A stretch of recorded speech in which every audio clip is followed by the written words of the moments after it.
Question for you guys. We've been talking about a topic for the last couple of weeks. I just want to see how many of you have been paying attention.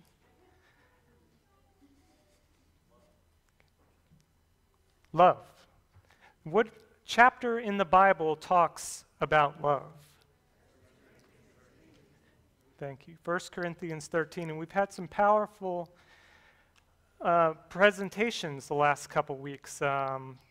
Pastor Dukamis 2 weeks ago shared about the vitality of having love as part of our witness. And without it, we don't really have anything. Last week, Pastor Chris gave us a clear picture of what love is, what it looks like in practicality, and what it doesn't look like. I didn't know exactly what to share for myself, but as I read 1 Corinthians 13, there was one small phrase that jumped out at me in the fifth verse of the 13th chapter, where it says there that love seeketh not his own. What does that mean? In a nutshell, what it's saying is love is not selfish. And if love doesn't seek its own, what is it seeking? It must be seeking others. As I read more about love, I saw that not only would it seek others, it would really go after them. It was almost as if it were a rescue. It would be a love that would sacrifice. John 15, verses 12 and 13 says, and it talks about this love. It says, "Greater love hath no man than to lay down his self for his friends." Now, that doesn't mean that you need to die, although that would be the absolute furthest, most extreme example of love. But maybe it also could mean that you're willing to give of yourself, perhaps lay some of your ambitions and thoughts aside for the good of someone else. How many of you have ever been lost? Quite a few of you. When I was a child, I didn't grow up around here. I was born in Baltimore, and if you hear my voice, that may give it away just a little bit through the accent. I lived there until 12 years old, and as most people living in that area, they go on vacations in the summer to Ocean City. And so one summer, I was about 5 years old when we went out there, had a great time, went to the beach, played in the sand and in the water, went up and down the boardwalk, and inevitably, somewhere when we would go there, we would end up going shopping. The parents, namely probably my mother, would enjoy going and looking around at the knickknacks that they had. But even though she enjoyed it, when you go with a 5-year-old boy, it makes it a little bit less enjoyable. Because inevitably, I would be tugging on your hand, asking the question probably 1,000,000 times, is it time to go? Is it time to go? I had to find ways to occupy myself. And so this one time, I decided, I know, let's play hide and seek. So I looked around to find a good place to hide, and there was a circular of clothes, a rack with all the clothes hanging on there, and so I just quietly slipped right in there, and I found a little perch that I could even climb up into. So if someone were looking from beneath, you couldn't see me, or I was just gone. You couldn't see me at all. And this was all great and fun, but there was one problem, is no one else was playing. I forgot to tell them their part in the game. I was sitting there perched up, and I could see the game unfolding. I could see my mother turn to my father and say, "Where's Michael?"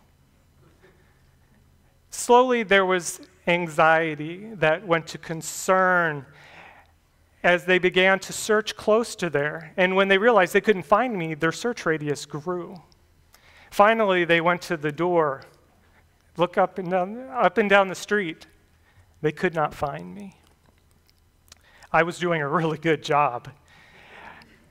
As the game pursued, they decided they need a little help. So they went and talked to the manager of the store. He became involved. I was doing really, really good. It wasn't long before I heard another noise, though. I heard footsteps, and these were a foreboding footsteps. You could tell it almost had an ominous sound to it. The title of my sermon this morning is 1%, Search and Rescue. I have a couple questions. I want to get you all involved. So I have 3 different questions. The first one is going to be for the young ones. I know we're blessed with a lot of young kids. 1% is basically a word. It means 1 in 100. So if I had a $100 bill, this is for the young kids, and I said, what is 1 in those 100, how much would I have? How much? $1. Good job, guys. All right. So my next age group, this one's a little bit harder because we're dealing with a smaller figure. This one will be our college young adult age. If I had $1 and I were to ask you, what is 1% of that? What would that be? A penny. Not a very big figure, but significant, just the same as we'll find out. And for our older folks, I have to ask you this. Do you remember the last time that a penny was able to buy you anything? I think you're going to have to think back quite a ways. I remember when I was a kid, about 35 to 40 years ago, I was a young boy, we had a gumball machine, and it would take pennies. And so when you put your penny in, you could turn the crank and you would get a piece of gum. The only thing is, really, that was an outdated thing because 35 years ago, a penny wouldn't even really buy you a piece of gum. See, this was an antique gumball machine. So maybe it would be about 50 to 60 years ago that a penny could buy you something. 1%. It's not a lot. This summer, we had the privilege of going to the Museum of American History in Washington, D.C., and they had a special exhibit on the penny. Should it be kept, it said. There's 2 groups out there. One group who their sole purpose is to get rid of the penny. Another group, they want to keep the penny. And so it displayed there the reasons for keeping or getting rid of the penny. The first group, who wanted to retire the penny, they said that the penny is practically worthless in itself. If you want to make a penny, it costs about 1.7 cents just to make 1 penny.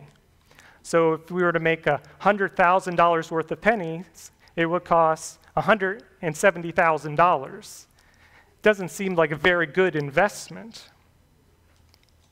So why, if this thing is so worthless, would you ever want to keep it? Well, the group that wants to keep it argue that if we get rid of it, we're going to have issues with inflation. You see, when you go to pay your bill and it comes to $17.46, they're not going to round down the bill. They're going to say you pay $17.50. This may seem like a small thing, but when it's repeated over and over and over, it can come to millions of dollars and thus create inflation and be bad for the economy. Not only that, it carried a sentimental value. It had Lincoln on it, who we look to as a great leader. Also charities like the Salvation Army, they make a living off of these little things that people are so willing and have no problem giving away. 1%, it's a small figure. Is it worth it? Does it really make a difference? Back in 2010, a gentleman named Dale Brailsford, was tasked with taking over the managerial for a cycling team called Team Sky. It's Britain's cycling team. Now, he had taken over a group that had never won anything. Whereas they were elite athletes, they just weren't able to get over the hump, as it were, to really succeed. And so he came up with a plan, and he called it his aggregation of marginal gains. He knew since these were elite athletes, there's nothing major he could do, but if by doing perhaps fine tunes, if he could change 1% of multiple different areas, all of those added up together could make a big difference. So he did that. He looked at their nutrition plan, and he optimized it by just a small bit to be the best for them, their training program. He looked at their bike seats, whether it was ergonomically correct. He changed it so that they would be able to ride their bike the most efficiently that they possibly can. They left no stone unturned. They looked at their bedding, their pillows. Which pillow would offer the best night's sleep so that they could be able to perform the best? They had a 5-year goal. And I'll tell you this morning, they did not meet their goal in 5 years, but that's because they met it in 2 years.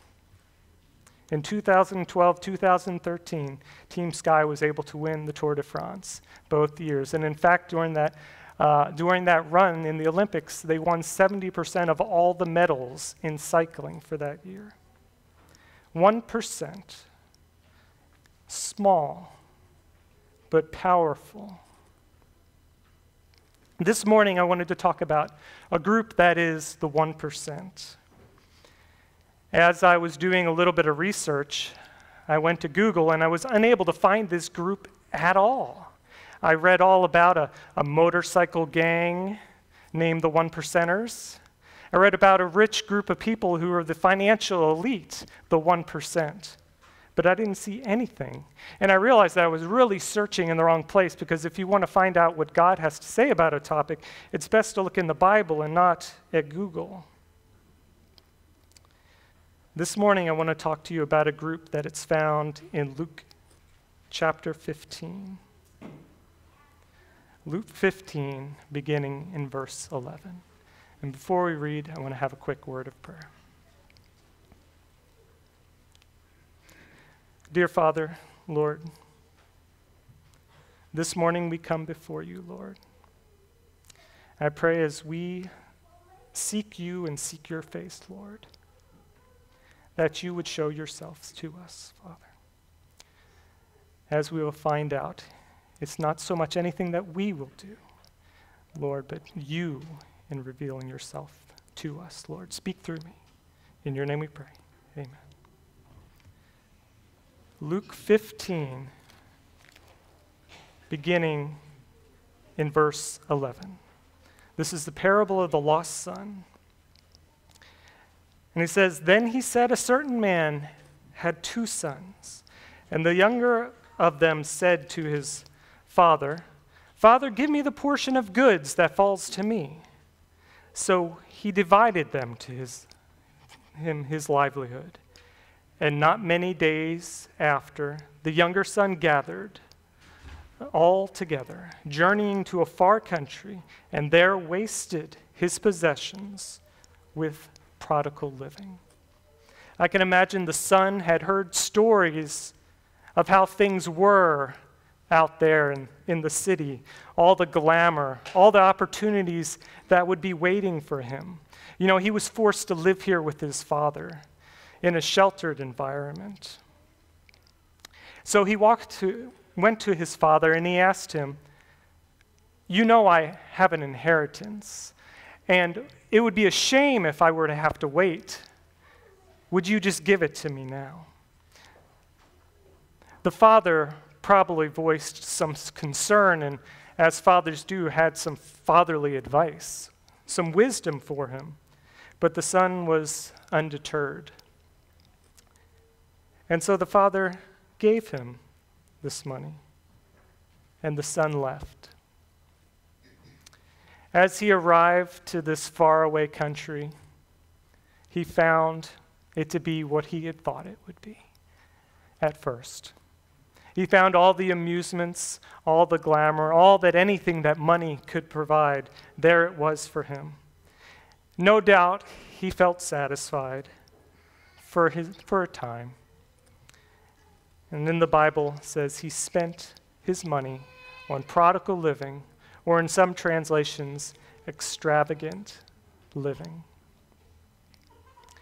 In verse 14, but when he had spent all, there arose a severe famine in that land, and he began to be in want.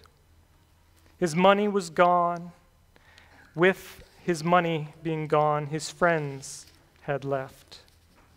Forced, because of hunger, to find a job to simply feed his stomach. He was working with pigs, which for a young Jewish man was probably an absolute abomination. They didn't even want to get close to these dirty objects. This young man who felt that his liberty had been restricted, he was seeking freedom, suddenly finds himself in bondage. He had sought a fortune, and now he was impoverished. Forsaken by his friends, all that enticement, everything had disappeared. His dream had turned into a nightmare. He learned the truth that to live without God is waste. And as he began to sit there, hungry and dirty, he realized how much better it was with his father. There's another half of the story that we don't often hear about. The other half of the story is the father. See, the father never forgot, and from the moment that his son left, his heart was aching, longing for his son to return. There was a constant concern for his safety.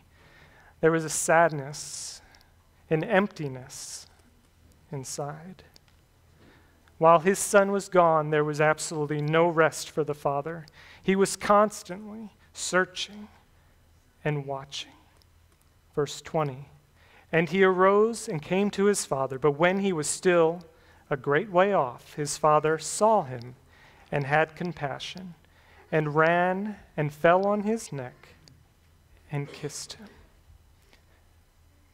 As you read it in the story, it doesn't say that the father waited for the son to come all the way to the door thinking, well, there he is. I told him he shouldn't have gone. I've thought to myself, maybe I would react that way. Maybe I would be a little hurt that he didn't respect my advice when he left. But it doesn't say that. It says that the father ran as soon as he saw from a great distance. He recognized his son, and he ran to him. There was the son, dirty, torn clothes, and he embraced him.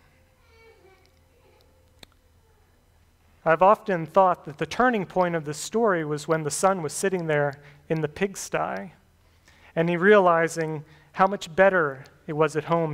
Here he is, he had hit rock bottom. He was lost. Was it here, the pivotal point of the story, and it was his choice to come home? Was it his journey on the way home? No, I would like to submit to you this morning that that was not the important part. The important part was that the father was willing to embrace him. The father, because of his great love, had taken him back. You see, if we decide in ourselves to turn and come back to Jesus, that really doesn't mean anything. There's nothing that we can do to return, but it's all in the Father's hands as he accepts us back and he embraces us. His mercy, his love. Before the Father put his robe on his son, before he got all cleaned up, he embraced him as he was, dirty, with pig slop on him, torn clothes, the results of sin all over him. He loved him. Verse 21. And the son said, Father, I have sinned against heaven and in your sight, and am no longer worthy to be called your son. See, the son had a plan. He said, I know I'm not worthy to be your son anymore. Just make me a servant. That will be better than what I have. He didn't think that he deserved it. Thank God, God had a plan as well. And his plan was better. See, none of us deserve to be saved. None of us deserve God's attention. But he gives it to us because his great love for us. Another story, Luke 15, verse 8, the parable of the lost coin.